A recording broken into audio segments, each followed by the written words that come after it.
हम अपनी दोस्त को गर्लफ्रेंड कैसे बना सकते हैं, तो इसके ऑलरेडी 2 पार्ट मैं बना चुका हूं। अगर तुमने वो नहीं देखे तो जाकर देख लेना। इस वीडियो के डिस्क्रिप्शन में उन वीडियो के लिंक दे दूंगा, तब ये वीडियो तुम्हारे समझ में आ जाएगा। ठीक है, तो पिछला चैट इससे मेरा यहाँ तक हुआ था जब इसने मुझसे कहा था कि मुझे सोचने का टाइम तो दो। जब मैंने इससे कहा था गर्लफ्रेंड बनने के लिए तो इसने मुझसे टाइम मांगा था सोचने का, तो मैंने कहा था अच्छा ठीक है। तो बिना टाइम वेस्ट के वीडियो को शुरू करते हैं। दोस्तों, अगर आपने अभी तक मेरे चैनल को सब्सक्राइब नहीं किया तो चैनल को सब्सक्राइब कर दीजिए, बेल आइकन को दबाकर ऑल पर प्रेस कर दीजिए ताकि मैं कोई भी वीडियो अपलोड करूँ उसका नोटिफिकेशन आपको सबसे पहले मिले। तो चलिए वीडियो शुरू करते हैं।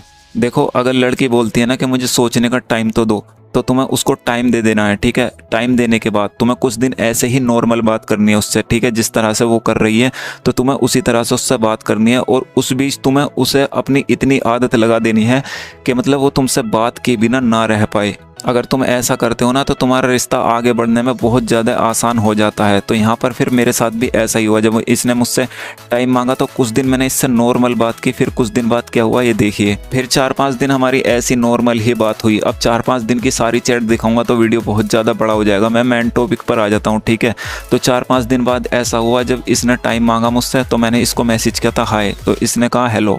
मैंने कहा कैसी हो, तो इसने कहा अच्छी हूँ आप। मैंने कहा बढ़िया हूँ। इसने कहा खाना खा लिया आपने। मैंने कहा हाँ, तुमने। इसने कहा हाँ, क्या कर रहे हो। तो जब इसने कहा ना क्या कर रहे हो, तो यहाँ पर मैंने टॉपिक स्टार्ट किया 4-5 दिन बाद। मैंने कहा यार इतने दिन हो गए, तुमने अभी तक मुझे जवाब नहीं दिया। तो इसने कहा किसका जवाब। तो यहाँ पर मैंने ये वाला इमोजी सेंड किया। मैंने कहा अनजान मत बनो। तो इसने ये वाला इमोजी सेंड किया। इसने कहा बताओ ना। देखो, इसको पता तो सब था मैं किस बारे में बात कर रहा हूँ, लेकिन ये जानबूझकर अनजान बन रही थी। लड़कियां ज़्यादातर ऐसे ही करती हैं। तो यहाँ पर जब इसने कहा ना बताओ ना, तो मैं गुस्से में कहने लगा बाय। तो इसने कहा अरे, और गुस्से वाला इमोजी सेंड किया। दिमाग मत ख़राब किया करो, किसका जवाब दूँ। तो यहाँ पर मैंने इसको डायरेक्टली बोल ही दिया आई लव यू। तो यहाँ पर तुम्हें भी ऐसे ही करना है। जब तुम्हें पता है ना कि लड़की से हमारी काफ़ी अच्छी दोस्ती है, हमारे बिना बात के बिना रह नहीं पाएगी, तो तुम्हें बोल देना है, क्योंकि अब वो भी तुम्हें खोना नहीं चाहती। तो बेझिझक होकर तुम्हें भी बोल देना है। तो यहाँ पर ये कहने लगी यार तुम पे पता नहीं क्या प्यार का भूत सवार है, और सैड होने लगी। मैंने कहा तो ना बोल दो, मैं ज़बरदस्ती थोड़ी कर रहा हूँ। तो इमोशनल होकर कहने लगी फिर तुम छोड़कर चले जाओगे। देखो, ऐसा नहीं है कि लड़की से सिर्फ हमें ही लगाव है। अगर वो हमारी अच्छी दोस्त है ना, हम उससे कंटिन्यू बात कर रहे हैं, सब कुछ शेयर कर रहे हैं, तो उसको भी हमसे बहुत ज़्यादा लगाव हो जाता है। वो भी चाहती है कि हम उसको छोड़कर ना जाएं। तो यहाँ भी वही सिचुएशन थी मेरे साथ। तो मैंने कहा हाँ, तो इस उलझन के साथ नहीं रह सकता मैं तुम्हारे साथ। तो कहने लगी तो तुम समझते क्यों नहीं हो, दोस्त हैं तो सही हम। मैंने कहा लेकिन मुझे तुम बहुत अच्छी लगती हो, मैं बहुत प्यार करता हूँ तुमसे यार, और इमोशनल होने लगा। तो इसने कहा यार तुम्हें कैसे समझाऊं मैं। मैंने कहा समझाने की ज़रूरत नहीं है, अगर मैं पसंद नहीं हो तो साफ बोल दो, मैं ज़बरदस्ती नहीं करूँगा, मैं चुपचाप चला जाऊँगा। तो यहाँ पर क्या करना है, तुम्हें लड़की के साथ ज़्यादा ज़बरदस्ती नहीं करनी है। अगर ज़बरदस्ती का रिलेशन बनता है तो उससे कोई फ़ायदा नहीं होता है।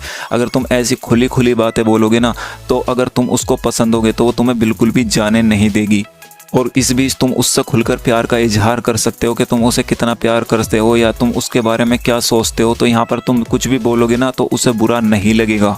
तो जब मैंने इससे जाने का बोला तो कहने लगी बस उल्टी बातें करा लो तुमसे, हर वक्त जाना जाना, कहाँ जाओगे, और गुस्सा होने लगी। मैंने कहा क्योंकि मैं जितनी तुमसे बात करूँगा तुमको उतना ही पाने की चाह जागेगी मुझ में, और रोने लगा। तो कहने लगी हद करते हो यार समीर। मैंने कहा मुझे जवाब चाहिए, हाँ या ना। हाँ भी एक्सेप्ट है और ना भी, किसी तरह की ज़बरदस्ती नहीं है।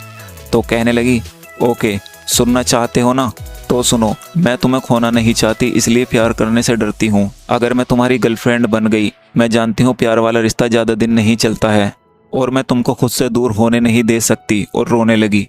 तो देखो, एक तरह से इसकी सोच सही भी थी, क्योंकि देखो जब हम रिलेशन में आ जाते हैं ना, वही हमारे लड़ाई झगड़े, एक दूसरे पर शक करना, ये सब शुरू हो जाता है। जब तक दोस्त रहते हैं, जब तक ये सब बातें नहीं रहती, और हमारी हमेशा के लिए दोस्ती अच्छी बनी रहती है। लेकिन प्यार में जो ना रिश्ता बिल्कुल अलग हो जाता है। वहाँ पर एक दूसरे पर शक करना, लड़ाई झगड़े करना, आप किससे बात कर रहे थे, कहाँ गए थे, तो ये सब होता है। इसलिए ये मुझसे प्यार करने से डर रही थी। तो मैंने कहा मैं तुम्हें कभी छोड़ के नहीं जाऊँगा यार, हमेशा खुश रखूँगा, क्या तुम्हें मुझ पर भरोसा नहीं है। तो कहने लगी भरोसा बहुत है, बस इस बात से डर लगता है कहीं प्यार के चक्कर में तुमसे दोस्ती भी ना ख़त्म कर दूं। मैंने कहा हमेशा नेगेटिव ही सोचा करो तुम, जैसा तुम कहोगी वैसा करूँगा, तुम्हें हमेशा खुश रखूँगा। तो इसने कहा वो तो अब भी करते हो, मतलब जैसा ये बोलती है वो तो अब भी करता हूँ मैं, लेकिन मैंने बहुत रिश्ते टूटते हुए देखे हैं प्यार में। तो यहाँ पर बहुत ज़्यादा ये सैड हो रही थी, इमोशनल हो रही थी, सिर्फ इसीलिए कहीं ये मुझसे दोस्ती भी ना ख़त्म कर दे प्यार के चक्कर में। तो देखो, अगर किसी लड़की से हम मतलब प्रपोज कर रहे हैं या बात आगे बढ़ा रहे हैं, ऐसा तो होता नहीं कि एक दिन में ही सब कुछ हो जाएगा। तो यहाँ पर अभी मेरी इससे इतनी ही बात हुई है, तो यहाँ पर इतनी वीडियो मैंने रिकॉर्ड कर दी। अगर तुम चाहते हो मैं इसके आगे के और पार्ट बनाऊं और चैट दिखाऊं तो कमेंट में 4th पार्ट जरूर लिखना, ठीक है। तो मैं इसका 4था पार्ट भी बना दूंगा। तो आई होप वीडियो आपकी समझ में आ गई होगी। अगर वीडियो पसंद आई तो इस वीडियो पर अपना एक प्यारा सा लाइक जरूर देना, चैनल पर नए हो तो सब्सक्राइब जरूर करना। मिलता हूँ अगली वीडियो में।